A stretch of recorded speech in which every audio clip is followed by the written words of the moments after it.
mi esposo, mi amado Diego, me golpeó frente a todos los invitados en la fiesta de aniversario de su madre. Me quedé allí, humillada, con la mejilla ardiendo, viendo cómo todos apartaban la mirada. Nadie se atrevió a defenderme, pues sus padres son personas influyentes y poderosas a quienes todos temen. Pero ni Diego ni su arrogante familia sospechaban que, entre los invitados en una mesa lejana, estaba sentado mi verdadero padre, un hombre a quien no había visto en 20 años y a quien creía desaparecido. Y mientras ellos disfrutaban de mi deshonra, él, con una sola llamada, ya estaba bloqueando todas sus cuentas, iniciando una cadena de eventos que lo cambiaría todo.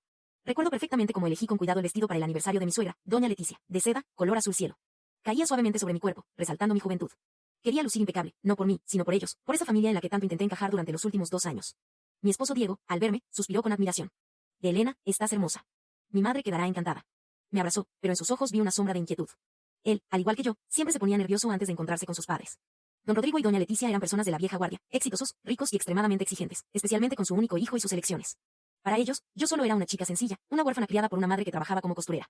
Nunca lo dijeron en voz alta, pero lo sentía en cada mirada y en cada gesto condescendiente. El restaurante que eligieron para celebrar los 60 años de doña Leticia era el más lujoso de la Ciudad de México. Candelabros de cristal, manteles blancos impecables y meseros con guantes blancos. Los invitados estaban a la altura del lugar, hombres con trajes costosos, mujeres con vestidos de diseñador y diamantes. Me sentía como una margarita silvestre en medio de un jardín de orquídeas exóticas. Diego me tomaba de la mano, pero su palma estaba sudada. Constantemente buscaba a sus padres con la mirada, tratando de captar su aprobación o desaprobación. Pasé toda la noche sentada a su lado, casi sin tocar la comida, sonriendo cortésmente ante los interminables brindis en honor a la cumpleañera. Hablaban de su belleza, su sabiduría y su astucia para los negocios. Yo, en cambio, quería hablar de algo diferente, de lo que toda esa gente no veía, del hijo que ella había criado, de mi Diego. Preparé un pequeño discurso, lo ensayé durante días para que las palabras sonaran sinceras y sencillas. Cuando la parte oficial estaba terminando, me armé de valor. Me puse de pie y golpeé suavemente mi copa con un cuchillo. Diego me miró sorprendido. «Elena, ¿qué estás haciendo?», susurró. «Solo quiero decir unas palabras», le sonreí, tratando de parecer segura de mí misma. El salón quedó en silencio. Todas las miradas se posaron en mí. «Querida doña Leticia», comencé, y mi voz tembló un poco. «Muchos han hablado hoy de sus éxitos y logros. Pero yo quiero agradecerle por su mayor logro, su hijo. Gracias por haber criado a un hombre tan bondadoso, honesto y amoroso. Soy feliz de ser su esposa, y eso es totalmente mérito suyo. Brindo por usted». Vi como algunas mujeres en el salón sonreían con ternura. Claramente les gustaron mis palabras, pero el rostro de doña Leticia permaneció gélido. Ni siquiera tocó su copa. En su lugar, giró lentamente la cabeza hacia mí y dijo con esa voz suave pero cortante que todos en la mesa pudieron oír. «Mijita, esas cursilerías baratas es mejor dejarlas para las cenas familiares, no para la sociedad distinguida.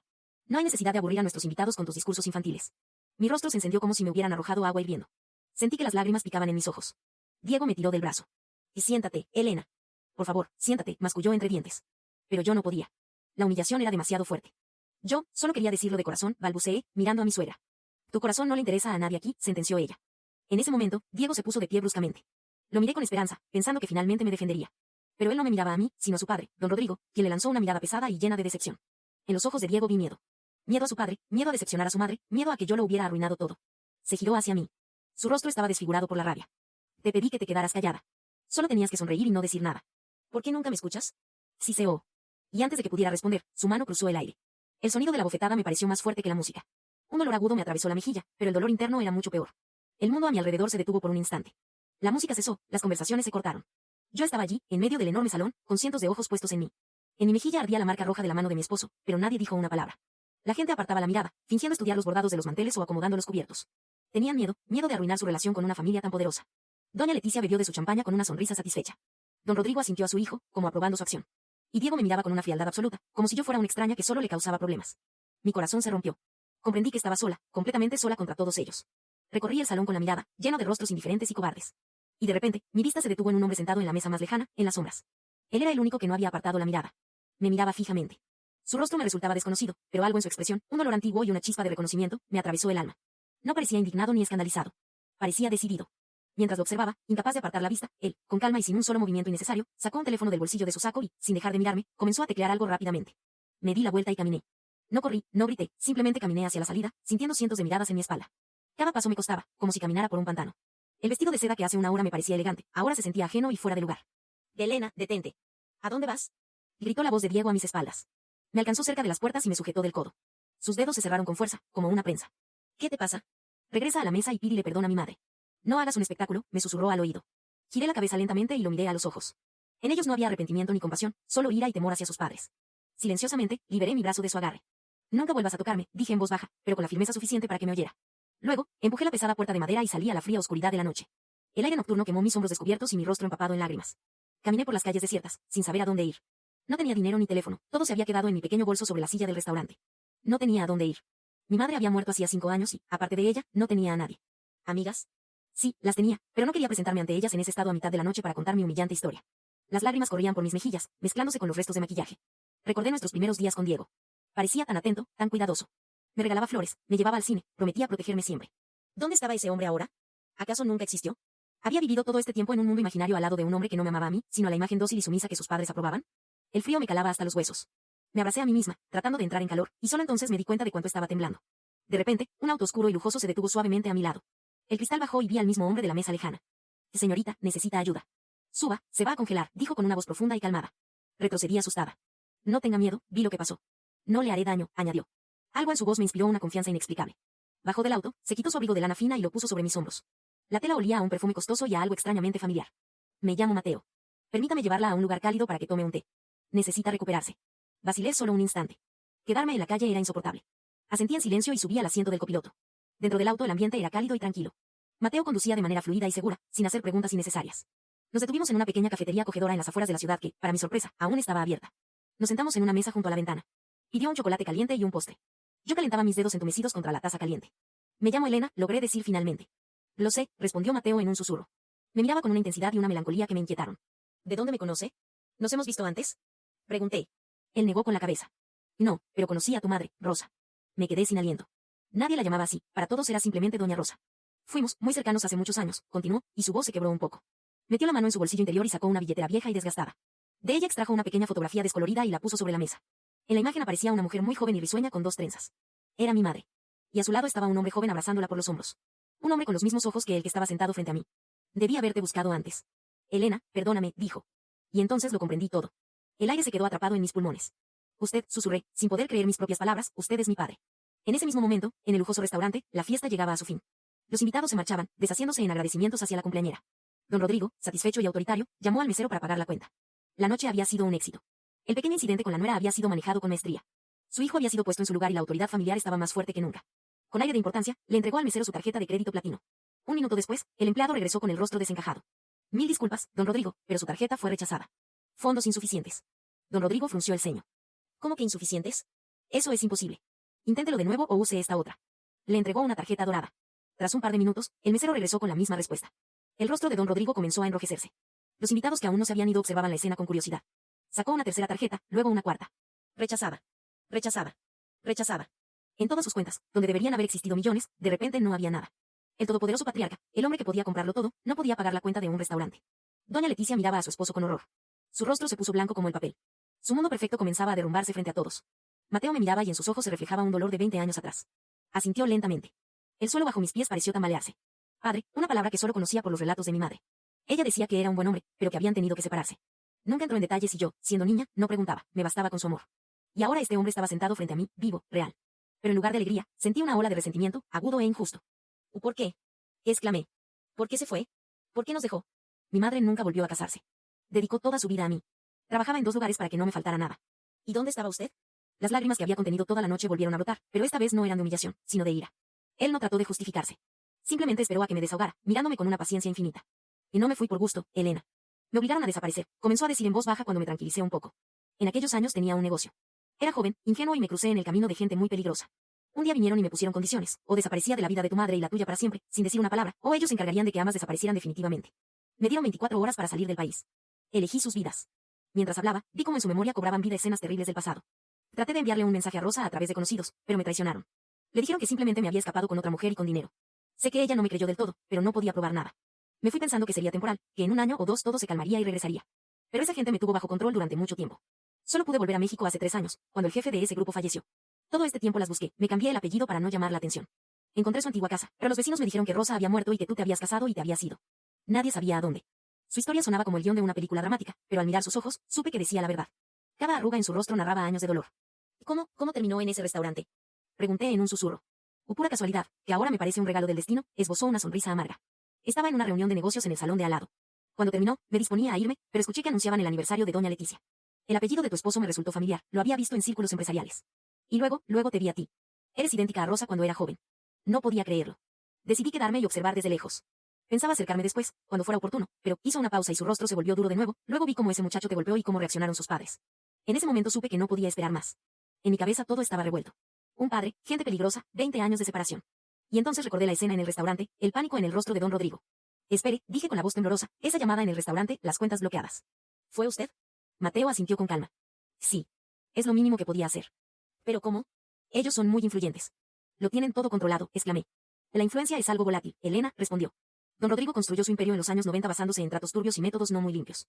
Conozco a gente así, siempre tienen puntos débiles. Mientras estabas en el auto, hice un par de llamadas más. Mañana por la mañana tu suegro recibirá visitas de la fiscalía y de varias instituciones financieras. Sus cuentas no están congeladas por error. Entregué información a las personas adecuadas sobre sus fraudes fiscales. Esto no es venganza, Elena, es justicia.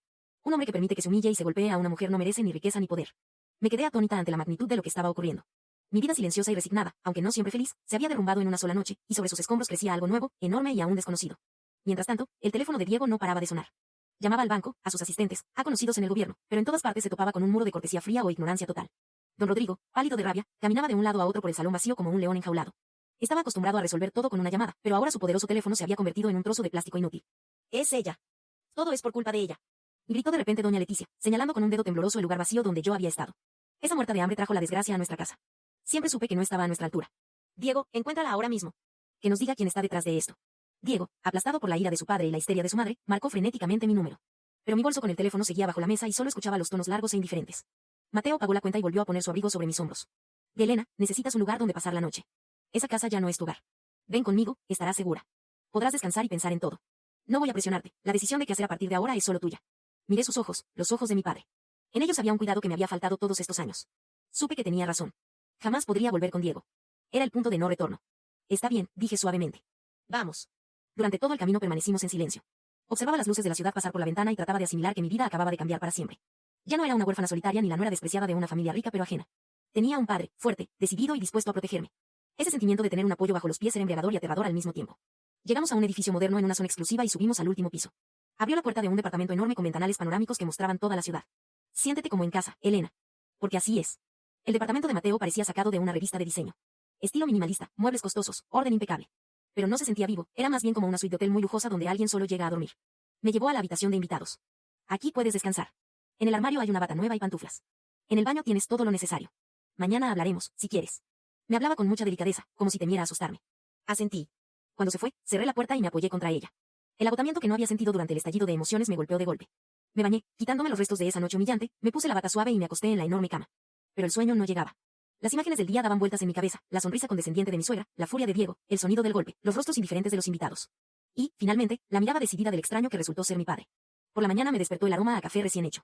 Fui a la cocina. Mateo estaba frente a la estufa preparando un omelette. En la mesa ya había pan dulce y fruta. Buenos días, ¿cómo dormiste? Preguntó sin girarse. Bien, gracias, mentí. Desayunamos en silencio. La incomodidad flotaba en el aire. Éramos los parientes más cercanos, pero al mismo tiempo, perfectos desconocidos. Después del desayuno pasamos a la sala. Mateo se sentó frente a mí. Elena, entiendo que es difícil para ti, pero tenemos que decidir qué sigue.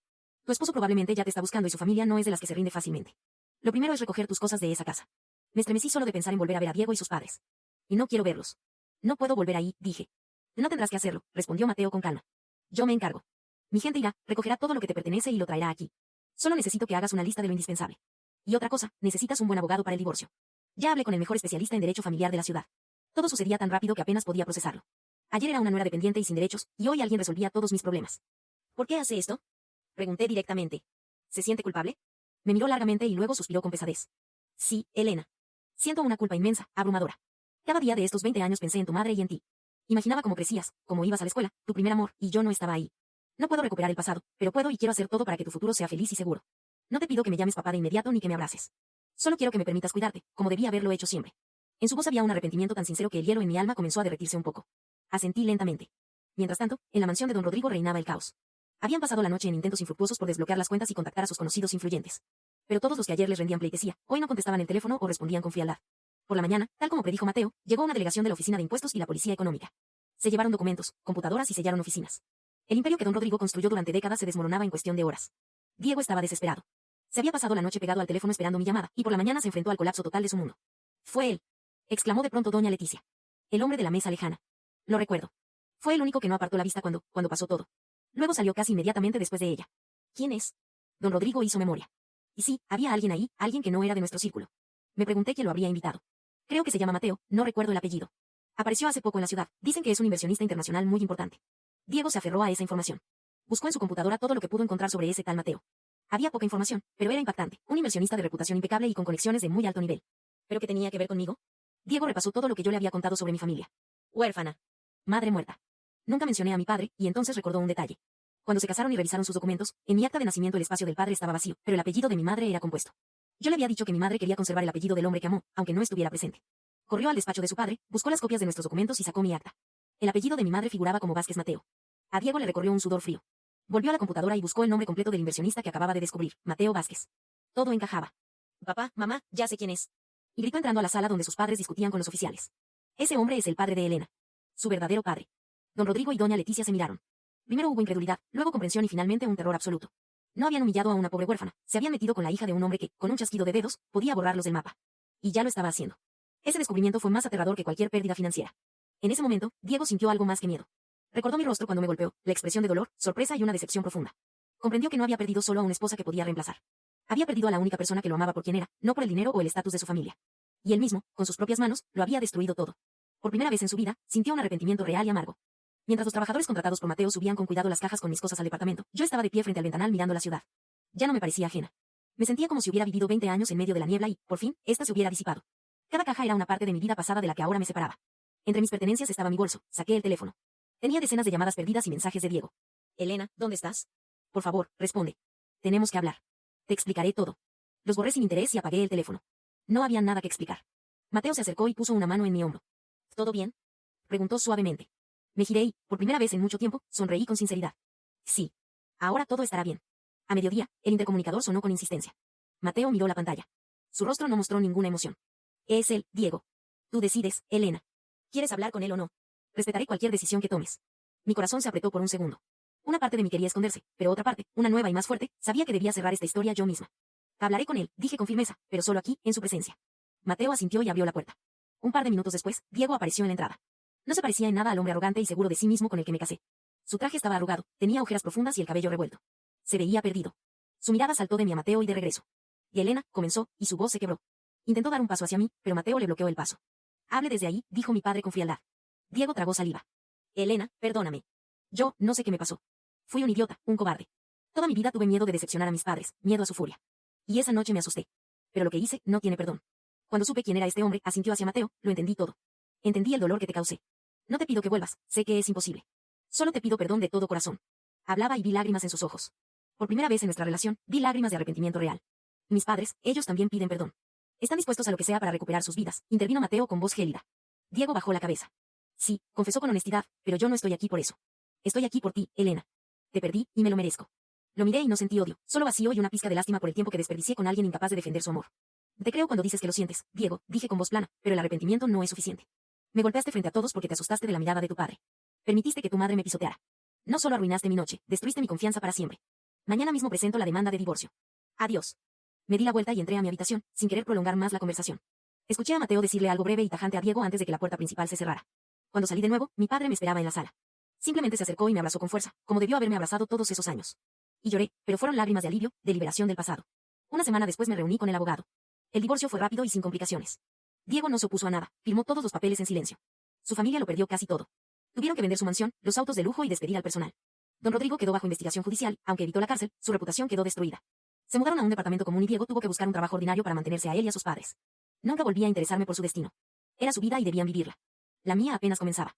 Me inscribí en la universidad para estudiar diseño, el sueño que había abandonado por complacer a Diego. Mateo me ayudó a abrir un pequeño estudio floral, mi propio negocio que me brindaba alegría e independencia. Poco a poco, paso a paso, mi padre y yo recuperamos el tiempo perdido. Me hablaba de mi madre, me mostraba fotos y compartía recuerdos, mientras yo le contaba de mi infancia y mis sueños. Estábamos aprendiendo a ser familia. A veces, por las noches, nos sentábamos en el gran balcón de su departamento a tomar té y mirar las luces de la ciudad. En una de esas noches, me dijo: «Oh, sabes, Elena, siempre está más oscuro justo antes del amanecer». Lo miré y sonreí. «Pues no, papá. A veces, para que amanezca, solo hace falta esperar a la persona correcta, aunque tome 20 años». En ese momento comprendí que era absolutamente feliz. La justicia había llegado, pero el verdadero premio no fue el castigo de quienes me dañaron, sino haberme encontrado a mí misma y haber recuperado a mi verdadera familia.